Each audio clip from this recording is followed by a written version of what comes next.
Welcome to my channel, Rainier Books. My name is Rainer and I say hello to each and everyone here in Sweden, but all around the world. During the holiday break in December, I rewatched Peter Weir's movie The Year of Living Dangerously, which was produced in Australia in 1982. Starring a 26-year-old Mel Gibson and a 33-year-old Sigourney Weaver. And co-starring Linda Hunt in a role that got her an Academy Award for Best Actress in a Supporting Role. The first woman who won an Oscar for playing a man. For a long time, I wanted to read the novel that the movie is based upon, and finally I did. The Year of Living Dangerously was written, I think, in 1977, 1978 by the Australian writer Christopher J. Koch and published in January 1978. The book takes us back to Indonesia and the year 1965. Sukarno, who was the first president of Indonesia after its independence from the Netherlands from 1945 to 1967, Sukarno was president, has called himself the year 1965 as the Year of Living Dangerously. During this year, Christopher J. Koch accompanies a group of characters, most of them correspondents for foreign news agencies or newspapers. The protagonist of the movie is Guy Hamilton, a young Scottish-Australian who is sent on his first foreign mission as a correspondent. In the novel, Koch has two protagonists, Guy and the Chinese-Australian dwarf. Is that politically correct today? No, it is not. I will use person with dwarfism. The Chinese-Australian person with dwarfism by the name of Billy Quan. While Hamilton is a reporter who does not understand much of the rules and cultural differences that he encounters in Indonesia and that multi-million metro city of Jakarta, Billy has been around some years more and he knows a lot more.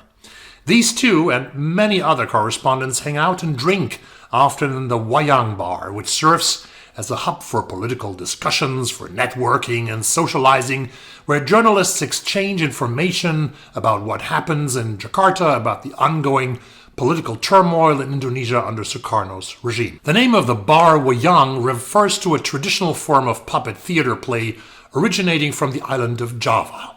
It is played with a flat leather shadow puppet and has been so for about 1,000 years. In 2003, the UNESCO declared it to be World Cultural Heritage. And yes, it plays a role in the novel. Other people who populate the Wayang bar and who we get to know in the novel are Wally O'Sullivan, an obese and cynical Australian correspondent who has a fable for young Indonesian men or sometimes even boys. Pete Curtis, an American who's more opportunistic, always looking for a big scoop that makes headlines in Washington. He regularly visits the cemetery where prostitutes offer their services for 12 cents of a dollar. Contrary to the movie, we also have an eye narrator in the book, a journalist who goes by the nickname of Cookie. Remember that the author's name, the author is a guy named C.J. Koch, and the German word Koch means cook. Cook, Koch, Cookie. Cookie is an omniscient narrator. He knows everything. Pretty early, we learn that the person with dwarfism, Billy Quan, had an archive where he meticulously collected intelligence about all his contacts and even included photos in the files.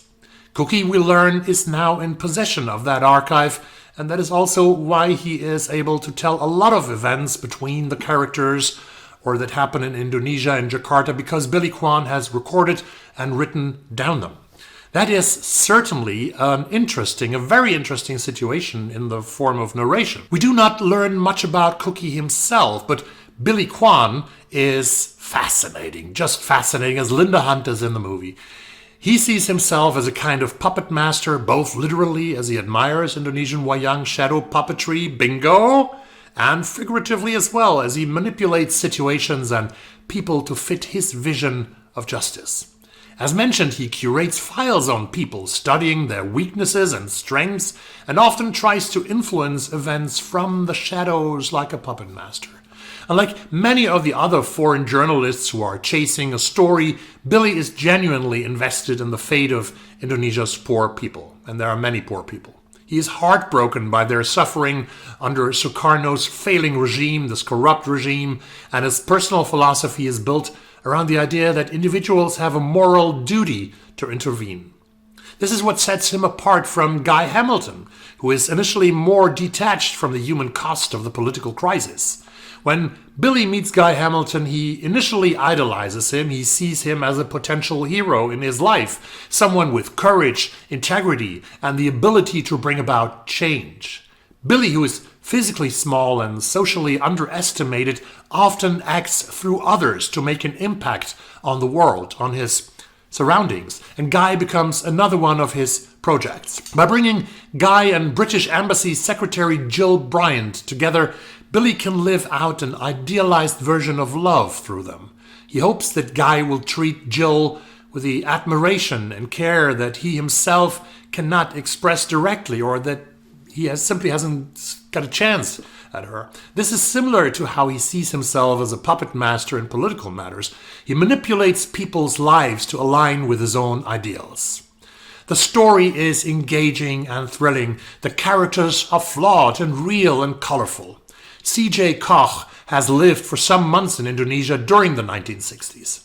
However, one of the most striking aspects of the novel is C.J. Koch's description of Jakarta and Indonesia. His writing is so incredibly beautifully atmospheric, immersive, and deeply evocative, capturing the oppressive heat, political tension, and social disparities of the 1960s Indonesia under Sukarno's rule.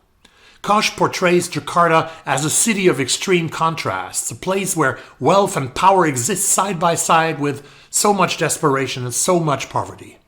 The city is described as chaotic, overcrowded, and swelteringly hot, with a thick atmosphere of unease. The presence of both foreign journalists and local suffering creates a sense of moral tension which is absolutely central to the novel. Let us take a walk with Billy Quan through Jakarta. Here he comes, riding in a betyak through the breathless dark of the old city in June. A large-headed Australian Chinese in a gaudy Hawaiian shirt, a camera in a battered leather case slung round his neck. While he's stolen Sukarno cap, horns blare, he's carried through swarms of bicycles along Jalan Antara, past Hamilton's office to the entrance of Pasar Baru, where the grinning Betyak boy comes to a halt. Behind the outward face of old Jakarta, there's a second, secret city. It consists of warrens of earth-floored houses of cane and thatch, and of crazy shanties made from flattened oil cans and cardboard, spreading like a bacterial growth along the canals. This is the hidden system of the kampongs, where it is possible for a man to walk all day out of sight of the official town. Devoid of clean water, drainage, or electricity, these intricate slums, which bear the old name for a village, have their own simple government. They have their own minute shops and even their own elementary schools. It is generally regarded as madness for a European to venture into a kampong at night, although it has been done by people such as Curtis, ferreting for prostitutes.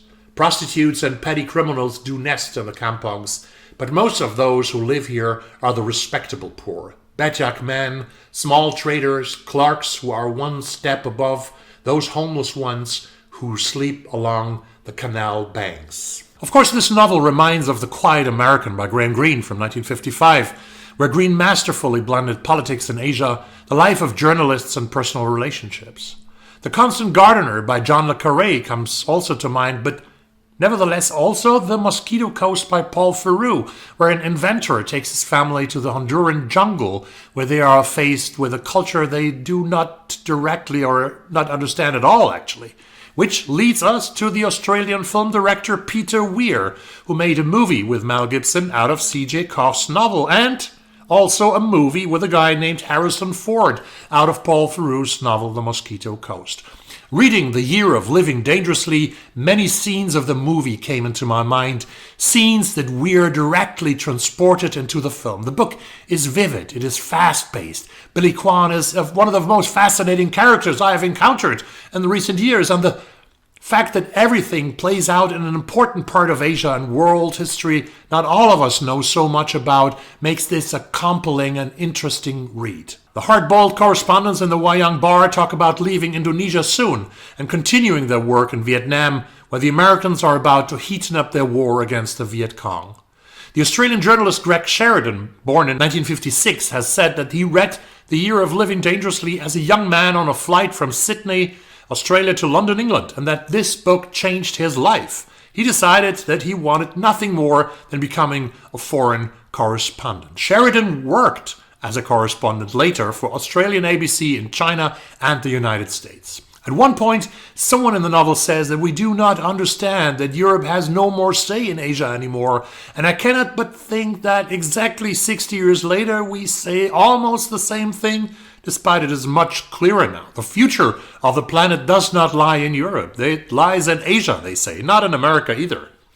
I definitely want to read more by the great Australian author C.J. Koch, who won the most prestigious awards, actually, that you can win in Australia. The Miles Franklin Award, not once, but twice. In 1985 for The Double Man, and in 1996 for Highways to a War.